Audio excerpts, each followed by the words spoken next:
여러분, 우리가 오늘까지 히브리서 11장 살펴보았는데, 여러분, 믿음의 영웅들을 이렇게 보니까 어때요?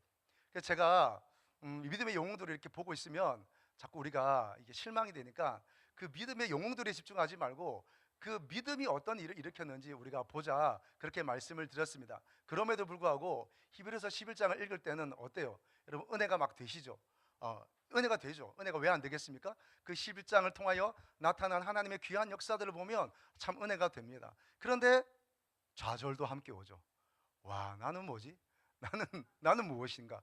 나에게는 왜 이런 일이 일어나지 않는가? 나에게는 이런 믿음이 있나? 이런 이제 궁금증이 우리가 생기게 마련입니다. 사실은 저도 그랬습니다. 저도 히브리서 11장 강의 이렇게 했지만 막 말씀 전하면서도 때로는 은혜 받고 때로는 막 신나게 말씀 나누고 하다가도 저도 자괴감이 드는 거예요. 야, 나는 뭔가? 나에게는 이런 믿음이 있는가? 나에게는 왜 이런 역사가 일어나지 않는가? 그러면서 조금 좌절하는데 제가 은혜 받은 구절이 있습니다. 어디냐면 34절입니다. 34절 한번 보여주시겠어요? 34절.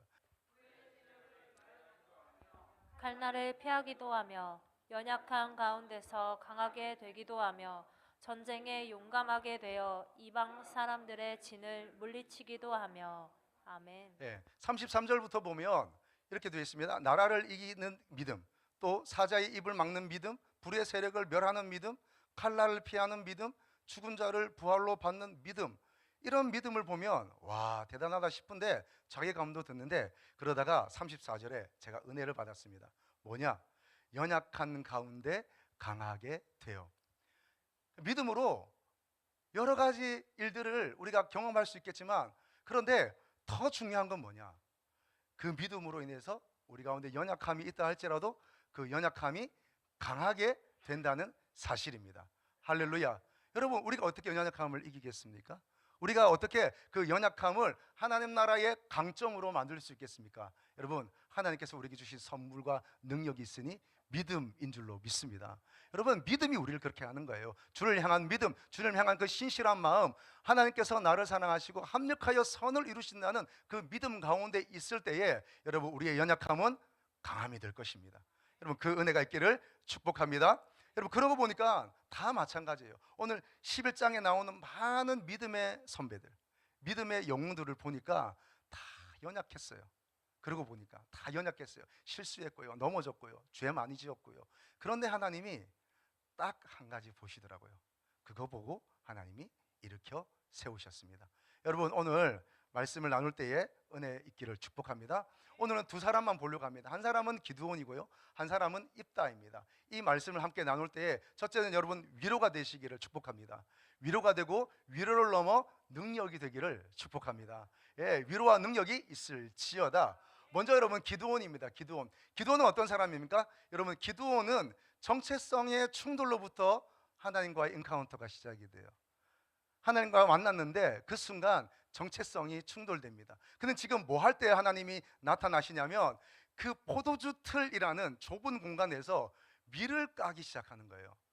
여러분, 밀 까보셨어요? 밀 타작 이런 거 보셨어요?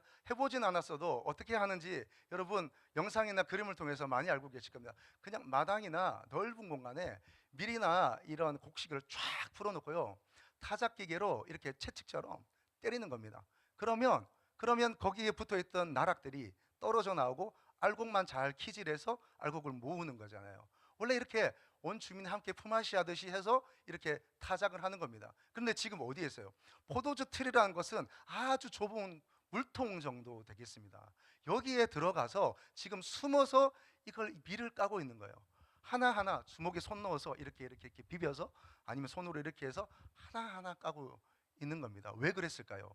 미디안과 동방 사람과 아말렉 사람들이 쳐들어온 거예요. 그래서 미디안의 식민지 가운데 있다 보니까 미디안이 그냥 쳐들어와서 그냥 막 빼앗아가는 거예요. 여러분, 예전에 우리나라에 여러 가지 일제히 침략들이 있었잖아요. 그러면 그들이 와서 단순히 어떤 명분을 가지고 전쟁을 치르는 게 아니에요. 그냥 침략하는 거예요. 뭐 임진왜란 이런 거 다 마찬가지입니다. 그냥 들어와서 다 쓸어가고 여인들 잡아가고 뭐 이런 겁니다. 이런 일들이 이스라엘 땅에도 있는 겁니다. 그래서 지금 걸리면 다 빼앗기니까, 걸리면 죽게 되니까 그 포도주 틀에 숨어서 겨우겨우 하나하나씩 따가서 먹고 살아야 되니까요. 먹고 살아야 되니까 그거 지금 하고 있는데요. 여러분 한번 상상해 보세요. 그 조그만 통에 들어가서 이거 하나하나 까고 있는데 갑자기 하나님 나타나시더니 너는 큰 용사다라고 얘기하는 거예요. 여러분 기도원이 얼마나 기가 찼겠습니까? 하나님 큰 용사는 됐고요. 예, 이 핍박에서 좀 건져주기나 하세요. 이게 기도원의 마음이었습니다. 자, 먼저 보세요. 사사기 6장 12절의 말씀입니다. 여호와의 사자가 기드온에게 나타나 이르되 큰 용사여 여호와께서 너와 함께 계시도다 하매. 아멘. 그랬더니 기드온의 대답이 뭐예요? 사사기 6장 15절입니다. 그러나 기드온이 그에게 대답하되 오 주여 내가 무엇으로 이스라엘을 구원하리이까 보소서. 나의 집은 므낫세 중에 극히 약하고 나는 내 아버지 집에서 가장 작은 자니이다 하니. 아멘. 여러분 어떻게 생각하세요? 이 기드온의 대답을 어떻게 생각하세요? 하나님이 너는 큰 용사다라고 얘기했는데 아멘 하는 게 아니라 하나님 됐습니다. 우리 집안도 제일 약하고 그 중에 나는 제일 작은 자입니다. 이게 무슨 용사입니까? 라고 되묻는 거예요. 여러분 어떻게 생각하세요? 이게 겸손인가요? 아니요. 여러분 이거는 겸손이 아닙니다. 여러분 우린 겸손에 대해서 착각하고 있어요. 한국식 겸손은 뭐냐?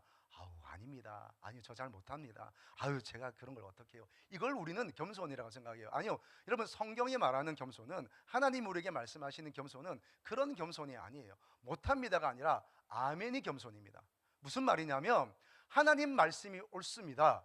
그리고 나의 자신, 내 주장을 세우지 않고 하나님 말씀에 엎드려 내가 아멘하고 주님 말씀대로 하겠습니다 라고 하는 것이 겸손이에요. 하나님의 말씀 앞에, 하나님의 존재 앞에 내 생각, 내 의식을 내세우고 내 말이 맞잖아요. 하나님 내가 틀린 말 했습니까? 라고 고개를 빳빳이 세우는 게 아니라 하나님 맞습니다. 제가 주님 말씀대로 살겠습니다. 그렇게 하겠습니다. 인정합니다. 주님을 찬양합니다. 라고 하는 것이 겸손입니다. 그러면 지금 기드온은 겸손이 아니라 뭐가 문제인가요? 자존감이 낮은 겁니다. 일체 경험이 있었습니다.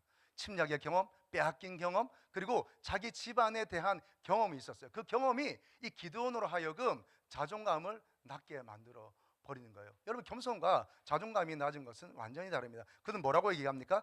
사사기 6장 15절 말씀을 보면요, 그는 자신에 대한 이야기를 세 가지로 정리하고 있어요. 첫째는 내가 무엇으로 전쟁하겠습니까? 기드온이 그에게 대답하되 주여 내가 무엇으로 이스라엘을 구원하겠습니까? 이스라엘 가서 싸워서 네가 구원해라 말씀하실 때에 첫째, 내가 가진 게 없습니다. 돈이라도 좀 주시고 뭘 하라 그러셔야지. 건강이라도 주시고 뭘 하라 그러셔야지. 아니면 나에게 뭘 알게 하셔서 하라 그러셔야지. 뭐 이렇게 뭘 재능을 주셔야 제가 할 수 있는 거 아니겠습니까? 라고 지금 묻는 거예요. 내가 가진 게 무엇입니까? 제가 능력이 무엇입니까? 라고 그 기준을 자기의 가진 것으로 가져갑니다. 두 번째는요, 나의 집, 가문을 얘기합니다. 아니 좋습니다. 그러면 우리 가문은 어떤 가문입니까? 우리 가문은 지질이 아무것도 내세울 수 없는, 나의 집은 므낫세 중에 그 므낫세 지파, 그 므낫세 지파 중에 극히 약한 가문이라는 거예요. 지파가 있고 그 안에 가문들이 있습니다. 그 가문에 지극히 약한 가문이라는 거예요. 아니 저는 가진 것도 없고 가문도 내세울 게 없습니다. 거기다가 뭐라 그래요? 그런데 나는 우리 아버지 집에서 가장 어떤 사람이라고요? 가장 작은 자입니다. 가진 것 없고요, 가문도 형편없고요, 그 중에 나는 작은 자입니다. 이 작은 자는 형편이 없다는 뜻입니다. 정말 처참하다는 뜻입니다. 이걸로 뭘 제가 무슨 용사입니까? 이걸로 제가 어떻게 전쟁을 치릅니까? 라고 얘기하는데, 여러분 하나님은 기드온에게 뭐라고 그러셨어요? 너는 큰 용사다 라고 말씀하는 겁니다. 여러분 이 세상이 주는 이 조건들, 이것들이 우리에게도 똑같이 언어로 들어와 있습니다. 하나님 제가 가진 게 뭡니까? 하나님 우리 집안은 어떻습니까? 하나님 저는 어떻습니까? 끊임없이 자기의 어떠함과 우리 가정의 어떠함과 자기가 가진 것에 집중하면서 하나님 말씀에 겸손하지 못하는 것이죠. 여러분 자존감이 낮은 사람들의 몇 가지 특징이 있어요. 첫째는 여러분 시도하지 않습니다. 도전하지 않습니다. 새로운 일에 쉽게 도전하지 못합니다. 실패에 대한 두려움 때문에 그렇습니다. 실패하면 그렇지 않아도 낮은 자존감이 더 낮아지기 때문이에요. 그래서 쉽게 도전하지 않습니다. 그냥 지금도 좋으니 여기에 대략 만족하고 사는 것이지요. 그래서 하나님의 도전적인 말씀에 아멘 하지 못합니다. 네, 알겠습니다 라고 말하지 못하는 거죠. 여러분, 사사기 6장 17절의 말씀 같이 보겠습니다. 기드온이 그에게 대답하되 만일 내가 주께 은혜를 얻었사오면 나와 말씀하신 이가 주 되시는 표징을 내게 보이소서. 아멘. 하나님이 너는 큰 용사다. 내가 너에게 자격을 부한다. 내가 너의 기름 붓는다. 너는 가서 큰 일을 하라. 전쟁을 해서 이스라엘 백성을 구해라 라고 말씀하시는데 기드온은 한 번에 나가지 못합니다. 아시는 대로 양털에 비가 오는 시험, 비가 내리지 않는 시험, 이걸 반복해서 하면서 계속해서 소심하게 묻고 또 묻고, 이겁니다. 진짜입니까? 진짜예요? 하나님 진짜예요? 예? 하나님 저 속이는 거 아니죠? 지금 저 그렇게 해놓고 갔다가 부끄러움 당하게 하는 거 아니죠? 하나님 진짜입니까? 말씀하세요. 확실히 하세요. 양털에 비만 확 내리게 하든지 아니면 양털 빼고 주변만 비가 오게 하든지 하나님 보여주시면 제가 갈게요 라고 계속해서 하나님께 딜을 하는 겁니다. 여러분, 이 자존감이 낮은 사람은요 앞으로 가기가 쉽지 않습니다. 도전하지 못합니다. 쉽게 하나님 말씀에 아멘이 잘 안 됩니다. 좋은 말씀인데 저는 괜찮아요. 좋은 말씀인데 제가 하기는 좀 그렇지 않을까요? 하는 것이 자존감 낮은 사람의 특징입니다. 두 번째는 자존감 낮은 사람은요 두려움이 있습니다. 두려움. 첫째는 하나님에 대한 두려움이에요. 그리고 사람에 대한 두려움입니다. 하나님을 두려워해요? 물론 하나님을 두려워해야 되죠. 하나님을 경외한다는 것이 두려움이잖아요. 하나님을 두려워해야 되는데 근데 단지 여기서 말하는 두려움이라는 그저 하나님을 무서운 천벌 내리는 그런 하나님. 내가 잘못하면, 내가 이거 헌금 떼먹으면, 내가 오늘 주일 빠지면 어떻게 이런 하나님, 율법의 하나님으로 생각하는 거예요. 그래서 하나님을 늘 두려워하게만 합니다. 그러니까 하나님과의 친밀함이 없는 거죠. 하나님과의 교제가 없습니다. 하나님과의 대화가 없습니다. 하나님께는 그냥 드리고 받는 그런 어떤 거래의 관계밖에 되지 않는 거죠. 이런 사람은 누굴 두려워할까요? 사람도 두려워합니다. 사람을 두려워해요. 사람을 무서워해요. 그러니까 사람을 두려워한다는 건 뭐냐면 사람의 인정, 사람의 평판, 사람들의 생각에 끊임없이 내 마음을 빼앗기는 사람들인 거죠. 자, 사사기 6장 27절 말씀도 같이 보겠습니다. 이에 기드온이 종 10사람을 데리고 여호와께서 그에게 말씀하신 대로 행하되 그의 아버지의 가문과 그 성읍 사람들을 두려워함으로 이 일을 감히 낮게 행하지 밤에 행하니라. 아멘. 가문과 성읍 사람들을 두려워함으로 하나님 말씀하셨습니다. 하나님 명령하셨습니다. 그리고 하겠습니다까지도 했습니다. 그런데 그 일을요 가서 그 바알과 아세라 우상을 쳐부수는 그 일을 낮에 하면 사람들에게 걸릴까 봐, 사람들의 눈, 사람들의 인식, 그게 두려워서 언제 합니까? 밤에 합니다. 밤에. 하나님이 두려운 하나님, 그것 때문에 사람도 두려워하는 거죠. 사람의 생각, 사람의 평판, 사람들의 나를 향한 어떤 말들, 사람의 공격들, 이런 것들을 두려워하는 거예요. 그래서 믿음의 자리에 얼른 나가지 못하는 거예요. 내가 결단하고 거기에 서 있어야 되는데 어떤 사람들의 그런 말들과 인식 때문에 내가 믿음에 서지 못하는 거예요. 이런 두려움이 있습니다. 왜요? 여러분, 자존감이 낮아서 그래요. 자존감이 나는 사람은 사람들이 뭐라고 그러는 거 그렇게 신경 쓰지 않습니다. 때로는 화도 나죠. 때로는 불편하죠. 그러나 그것에 절대 매이지 않습니다. 하나님이 나에게 주신 말씀을 따라 사는 사람들입니다. 세 번째는 자존감이 낮으면요 사명을 위해 살지 않고 생존을 위해 살게 됩니다. 지금 이 기드온은 어디 있습니까? 포도주 틀 그 좁은 공간 안에서 하나하나 밀 까면서 있습니다. 왜요? 먹고 살아야 되니까 밀 하나하나 숨어서 까고 있습니다. 그의 삶의 방향은 무엇입니까? 사명이 아닙니다. 말씀이 아닙니다. 생존인 거예요. 여러분, 자존감이 낮으면요 그냥 내 한 목숨 잘 살고 우리 가정 사는 게 이게 거의 유일한 목적과 목표가 되는 것입니다. 여러분, 자존감이 낮으면 이렇게 사는 거예요. 사명이 아니라 생존을 위해 살게 된 겁니다. 여러분, 축복합니다. 생존이 아니라 사명을 위해 사시기를 축복합니다. 할렐루야. 예, 자, 네 번째 한 가지 더 있어요. 자존감이 낮으면요 항상 탓을 해요. 남 탓하고요, 환경 탓을 하고요, 급기야 하나님 탓을 합니다. 탓하기 바빠요. 그러니까 자기를 돌아보지 않아요.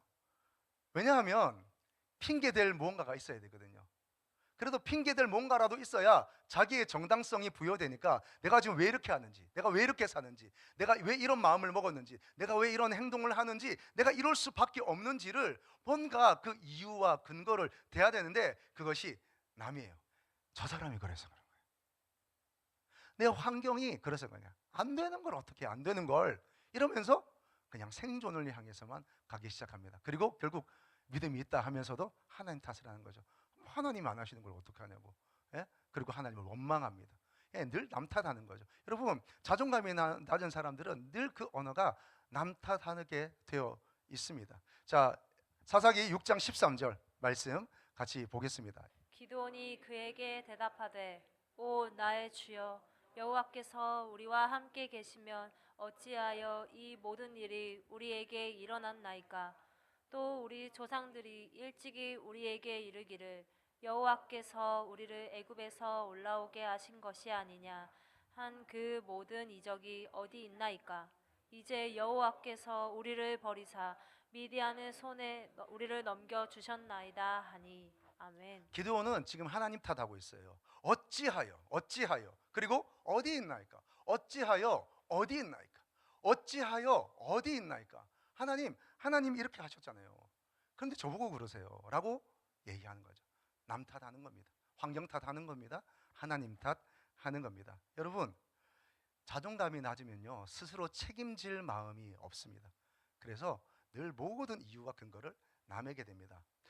자기가 잘못한 것, 자기가 실수한 것 인정하는 순간 어떻게 되냐면 쓸모없는 사람이라는 것을 자기가 인정해야 된다는 그 강박관념 때문에 자기의 것들을 인정하지 못하고 늘 남을 향하여 손가락을 펼치는 사람, 이런 사람이 사실은 자존감이 낮아서 그런 거예요. 여러분, 근데 자존감의 문제는요 사실은 감정적인 문제가 아니고요 심리적인 문제가 아니라 여러분 믿음의 문제라는 사실입니다. 여러분, 믿음이 있으면 자존감이 높을 수 있습니다. 믿음이 있으면 내 자존감이 하나님 안에서 회복되는 것입니다. 자, 참된 자존감의 근거는 무엇일까요? 첫 번째는 하나님이 나와 함께 하신다는 믿음입니다. 하나님이 나와 함께 하신다는 믿음입니다. 진짜 자존감은 상황이나 환경이나 우리 가문의 어떠함이나 아니면 내 가진 것이나 이런 것에서 오는 게 아니라, 내 시험 성적에서 오는 게 아니라, 내 사업이 잘 되고 못 되고 해서 오는 게 아니라, 우리 가정이 어떤 화목하고 화목하지 않고 여기서 오는 게 아니라, 내가 건강하냐 아니냐 여기서 오는 게 아니라, 여러분 하나님이 나와 함께 하신다는 사실에서 여러분 자존감은 오는 거예요. 히브리서 11장 33절 말씀 같이 보세요.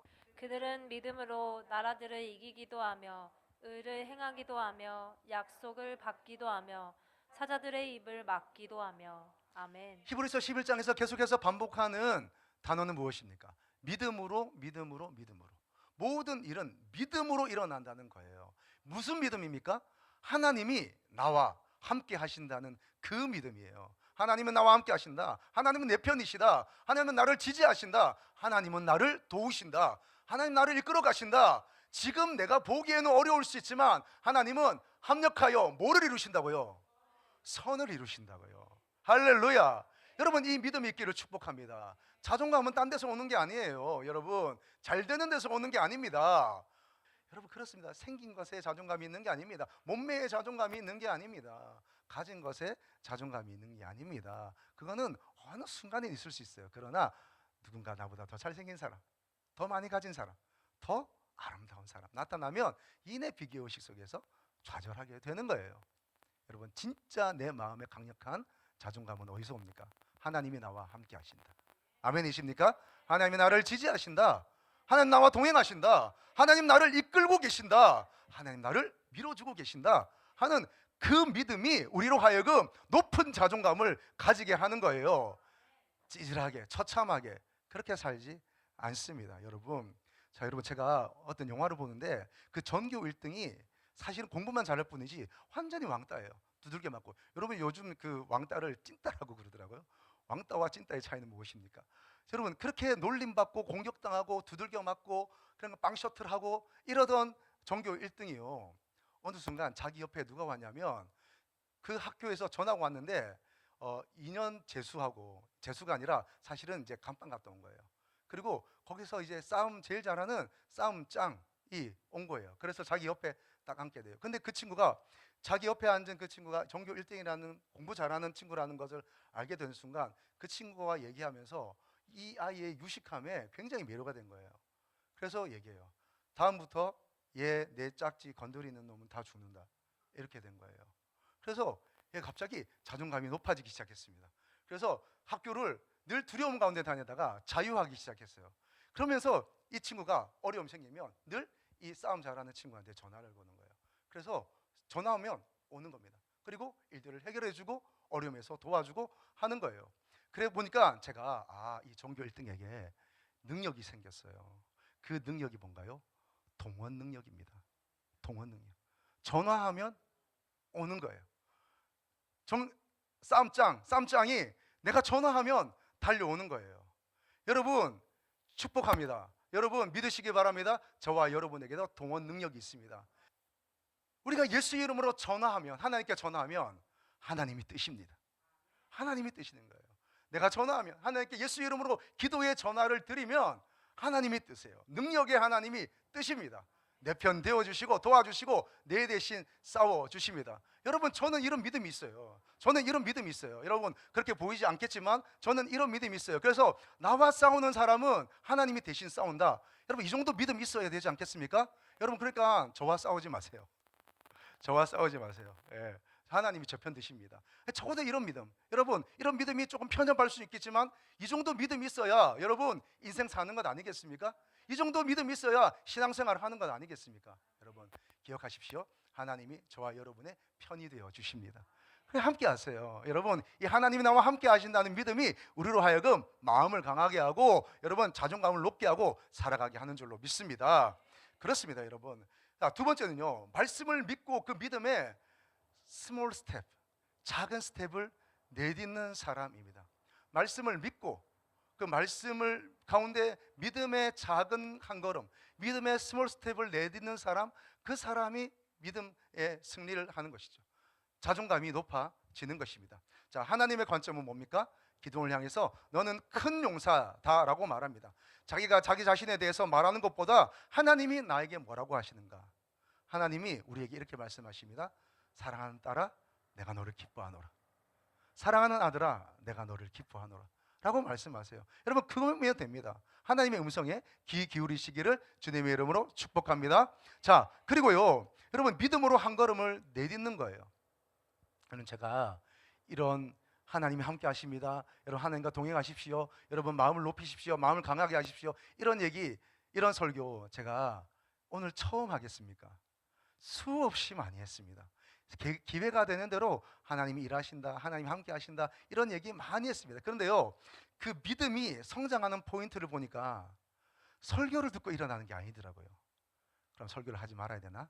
그런 건 아닙니다. 제가 그 믿음의 성장이 일어나는 포인트는 설교를 들을 때가 아니라, 그 설교가 아니라 그 설교 말씀을 어떻게 들었든지 간에 내가 오늘 내게 주신 하나님의 도전과 어떤 시험 속에서 믿음의 한 걸음, 두렵지만 걱정되지만 이게 맞나 싶은 마음도 없지 않아 있지만 믿음의 한 걸음을 내딘 사람에게 성장이 일어나더라는 사실입니다.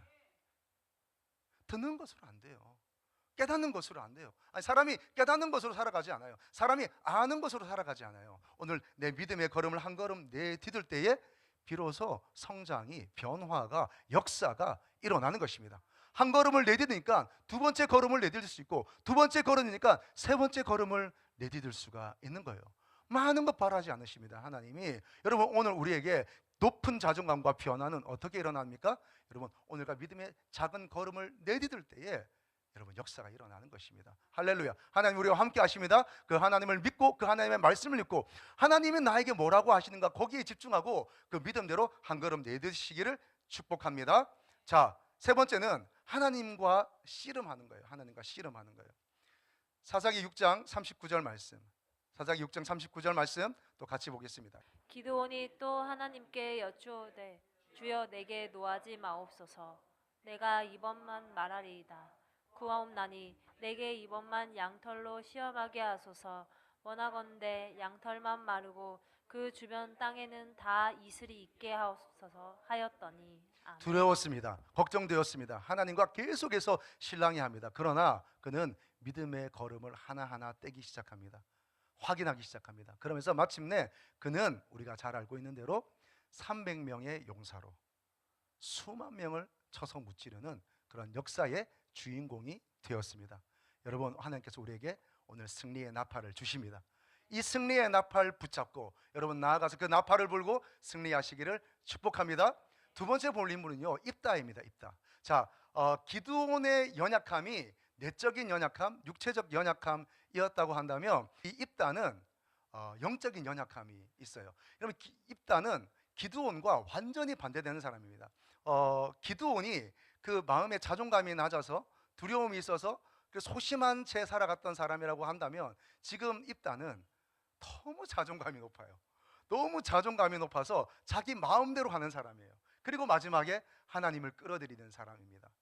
여러분, 신기한 건요, 하나님이 한 번도 입다에게 네가 큰 용사다라고 말한 적이 없어요. 근데 그는 이미 태어날 때부터 큰 용사였습니다. 여러분, 사사기 11장 1절 말씀입니다. 길르앗 사람 입다는 큰 용사였으니 기생이 길르앗에게서 낳은 아들이었고. 아멘. 여러분, 보통 사사들은요 어떻게 하면 여호와의 영이 먼저 임해요. 그리고 하나님 말씀하세요. 그리고 정체성을 부여하고, 그리고 임무를 주어요. 그래서 나가서 싸워라, 뭘 해라, 이렇게 다스려라 하는 겁니다. 그런데 입다에게는요 그 하나님의 임재가 없습니다. 하나님이 나타나셔서 먼저 말씀하신 게 없어요. 그리고 오늘 기드온처럼 뭘 하고 있는데 갑자기 너는 큰 용사다라고 정체성을 주는 것도 없어요. 자기는 스스로 이미 태어날 때부터 여러분 금수저가 되어 있습니다. 태어날 때부터 강력한 용사가 되어 있습니다. 자기 스스로 큰 용사인 거예요. 자, 11장 3절 말씀, 11장 3절 말씀도 한번 볼게요. 이에 입다가 그의 형제들을 피하여 돕 땅에 거주하매 잡류가 그에게로 모여와서 그와 함께 출입하였더라. 아멘. 자, 큰 용사이고요, 이 사람에게는 리더십이 있었습니다. 잡류들이 몰려왔어요.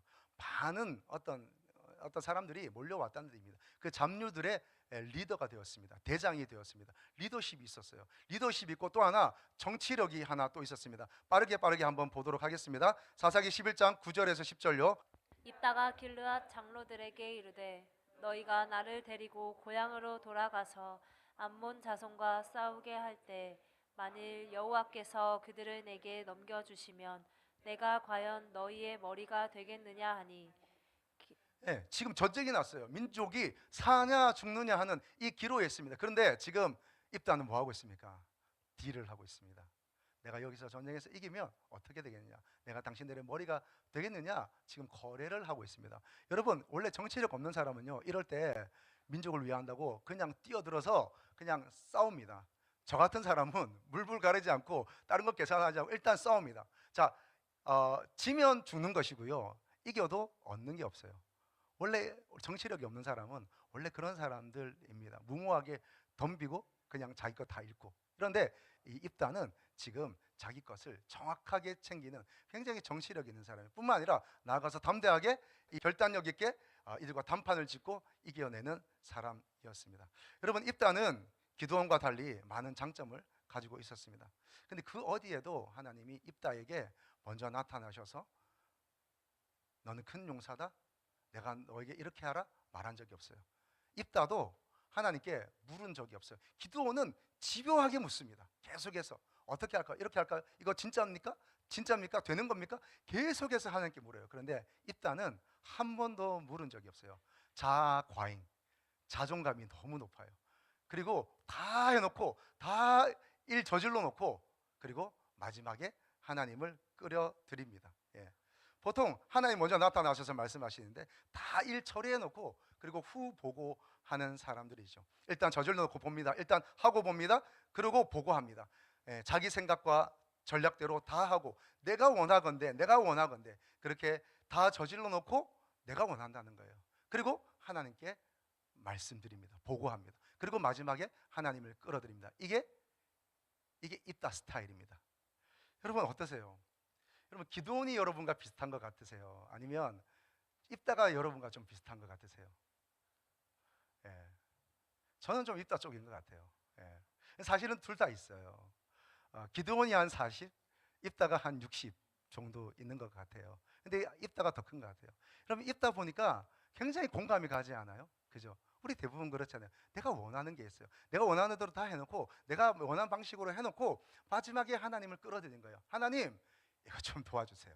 하나님, 제가 이걸 원해요. 하나님, 이렇게 해주시면 좋을 것 같아요. 그리고 내가 원하는 방향으로 이미 가 있으면서 하나님을 나를 그저 그냥 돕는 자로, 나를 인도하는 자가 아니라 나를 돕는 자로 그냥 끌어들이는 거죠. 그럼 입다는요, 심지어 어디까지 가냐면 인신제사까지 드려요.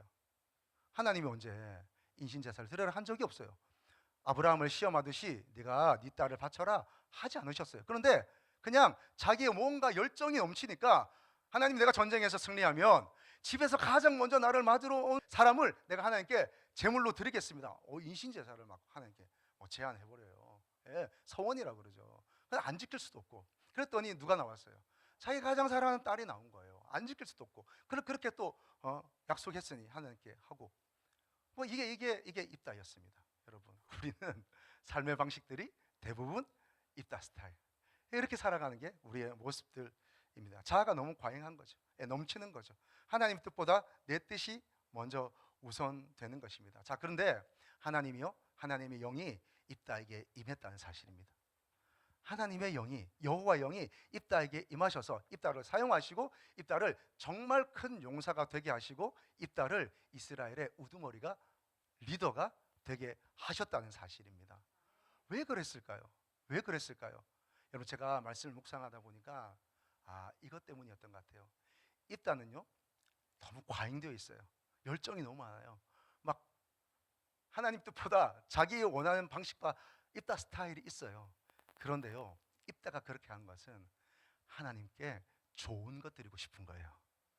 하나님이 기뻐하시는 것, 그 하나님이 원하시는 것, 하나님께 그 좋은 것 드리고 싶은, 이 전쟁에서 싸워서 어떤 방식으로든지 간에 하나님께 승리를 안겨드리고 싶은 그 열정이 있는 거예요.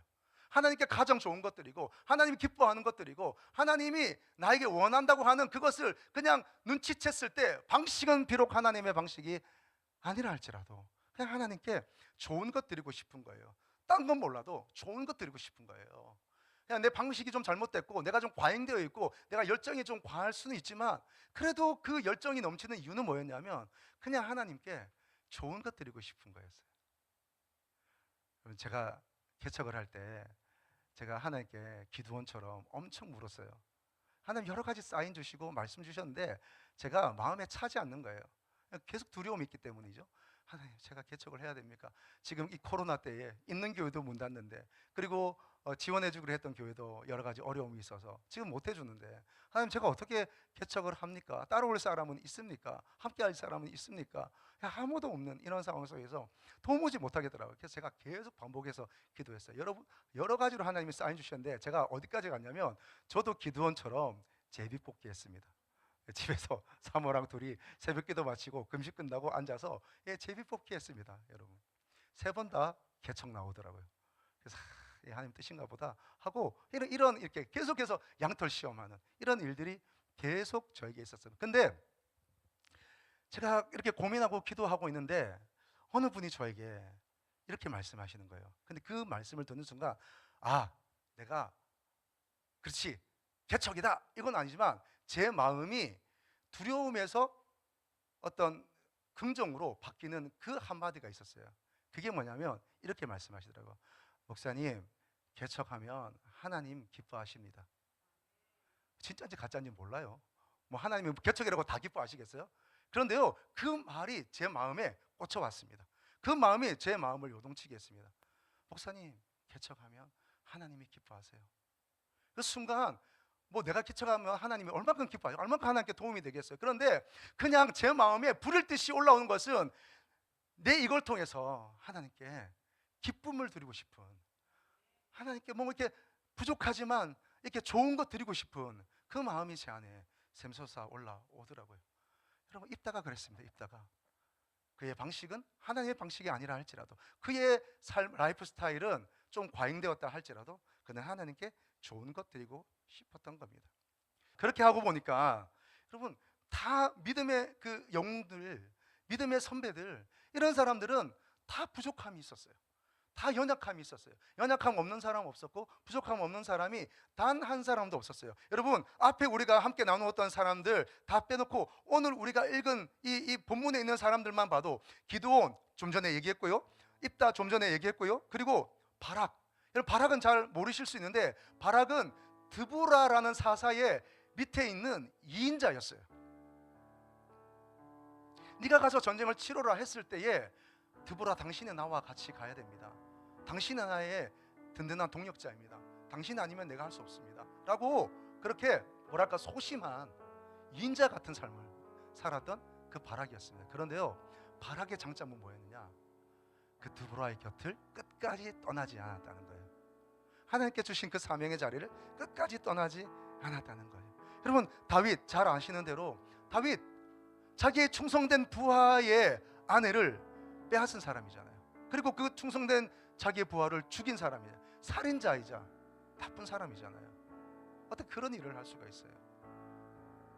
그런데 하나님이 다윗을 들어쓰십니다. 왜일까요? 그에게는 예배와 임재의 사모함이 있었기 때문입니다. 그냥 하나님을 사랑하는 거예요. 잘못 많지만, 죄 많이 지었지만 하나님 말씀하신 대로 손에 피를 너무 많이 묻혀서 그 원하는 성전을 지을 수 없는 사람이었지만 그냥 하나님의 임재를 사모하는 거예요. 하나님을 향한 그 예배, 그 경배, 하나님을 향한 찬양, 그것이 자기의 삶을 이끌어가는, 하나님이 그거 딱 하나 보시는 거예요. 다른 사람 또 누가 있습니까? 사무엘은 뭐 아무것도 없는 뭐 넘사벽 같아 보이지만 아니요, 사무엘도 연약함이 있었어요. 그는요, 자식 교육을 잘 못했어요. 재물 막 뺏어 먹고 하나님께 아직 드리지도 않았는데 내가 먼저 가져가겠다고 갈취하고 그랬던 사람들이었습니다. 자식 교육에 성공하지 못했던 그런 약점이 있었습니다. 근데 사무엘은요, 어떤 사람이었습니까? 사명에 미친 사람이었습니다. 민족을 위해 기도하는 사람이었습니다. 하나님이 그 사명에 몰입하는 그 한 가지 보시고 하나님 그 사무엘을 사용하신 거예요. 여러분, 삼손은요, 그 연약함이 너무 많아서 다 말할 수 없어요. 이 연약함의 집합체입니다. 그런데 하나님은 왜 삼손을 들어 사용하셨습니까? 하나님 나라의 원수를 향한 그 용기입니다. 하나님 나라의 그 원수들을 향한, 내가 싸워서 이기겠노라 하는 그 강렬한 그 전투력, 하나님 그 마음 하나 보시는 것이죠. 여러분 어떠세요? 저와 여러분에게도 연약함이 너무 많습니다. 저도 연약함이 많습니다. 여러분 얼마나 연약함이 있으세요? 근데 하나님은요, 그냥 부모님 같으세요. 부모는 어떤 분입니까? 내 자녀가 잘못한 게 많아요. 부족한 게 많아요. 그런데 부모는 누가 내 자녀 건드리면 가만히 안 있죠. 그리고 요즘 부모님들 어때요? 과하다 싶을 만큼 뭐 조금만 있으면 학교에 전화하고 선생님께 전화하고 문자 폭탄 보내서 그 선생님 못 살게 구는 거예요. 내 아이가 뭐죠? 분명히 그 아이가 친구 때리고 마음 믿고 훔치고 그런 나쁜 짓을 했는데도 우리 애가 원래 그런 애가 아닌데, 원래 그런 사람이 어디 있습니까? 원래 그런 애, 친구 잘못 만나서 애가 실수로 막 덮어주려는 게 부모의 마음이잖아요. 우리 하나님도 그런 마음인 줄로 믿습니다. 하나님 그런 분이세요. 내 편이 되어주시고 나와 동행하시고 나와 함께 하십니다. 그냥 다른 것보다 그 작은 것 하나, 그 작은 한 걸음, 그리고 그 하나님을 향한 그 한 가지 보고 하나님은 기뻐하십니다. 여러분, 저와 여러분이 하나님께 드릴 그 한 가지는 무엇입니까? 하나님께 드릴 수 있는 그 한 가지는 무엇입니까? 여러분, 하나님 그 한 가지 보시는 거예요. 그 한 가지. 그냥 하나님 앞에 엎드려 있는 거 그 한 가지. 그냥 하나님 앞에 정직하게 살려는 것 그 한 가지 보고 오늘 우리를 축복하십니다. 할렐루야. 이 한 가지만 좀 나누고 같이 우리 기도할게요. 찬양하고 기도할 텐데, 제가요 너무 입다 스타일이어서 제가 많은 것들을 벌리고 또 중구난방으로 하고 하다 보니까 어쩌다 보니까 기도도 안 하고 넘어가고 뭐 그렇게 한 게 한두 가지가 아닌 거예요. 그런데 여러 가지 잘 해보려고 했지만 제가 돌아보니까 일을 망쳐놓은 게 한두 가지가 아니더라고요. 그래서 너무 마음이 아프고 또 하나님 앞에 너무 죄송하고 해놓은 것은 없고 너무 마음이 많이 무너져서 그냥 계속 주저앉아서, 하나님 저는 이거 할 사람이 아닌 것 같습니다. 저는 자격도 없고 힘도 없고 능력도 없습니다. 하나님, 제가 이렇게 잘못했고요, 이렇게 실수했고요, 이렇게 했습니다. 근데요, 하나님이 그 순간 저에게 뭐라고 얘기하시냐면, 그래, 그렇게 지적할 줄 알았는데 하나님이 저에게 됐고, 그래도 네가 나를 사랑하지 않느냐라고 얘기하시는 거예요. 근데 제가 염치가 있잖아요. 아니 주님, 그래도요, 제가 주님 사랑한 건 맞는데 제가 그래도 이거 잘못했고요, 제가 이렇게 했고요, 제가 이렇게 해서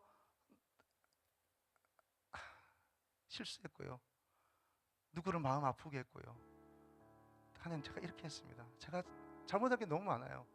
근데 하나님이요, 됐고 그래도 네가 나에게 좋은 것 주려는 그 마음은 분명하지 않느냐, 네가 나를 사랑하는 것만은 분명하지 않느냐 라고 말씀을 하시는 거예요. 여러분, 저에게만 주는 음성일까요? 오늘 저와 여러분에게 주시는 음성인 줄로 믿습니다. 됐고 하나님 앞에 나아가기만 하면, 하나님 제가 연약합니다, 제가 실수가 많습니다, 제가 잘못했습니다 라고 나아가기만 하면 하나님이 그거 이제 알았냐 이놈아 라고 말하는 게 아니라 하나님은 이렇게 말씀하세요. 따라 하실까요? 됐고 하시네. 됐고. 옆 사람에게 얘기해 주세요. 옆 사람에게 선포해 주세요. 됐어요. 예, 됐어요. 괜찮아요. 됐어요. 네가 나를 향한 그 한 가지는 분명하지 않느냐, 하나님 오늘 말씀하여 주십니다. 여러분, 실수할 수 있습니다. 넘어질 수 있습니다. 잘못 괜찮아요. 여러분, 연약한 거 누구나 있어요. 그러나 하나님 오늘 우리에게 말씀하세요. 됐고 네가 나를 사랑하는 것은 분명하지 않느냐. 여러분, 주님을 향한 이 사랑이 넘치시기를 축복합니다.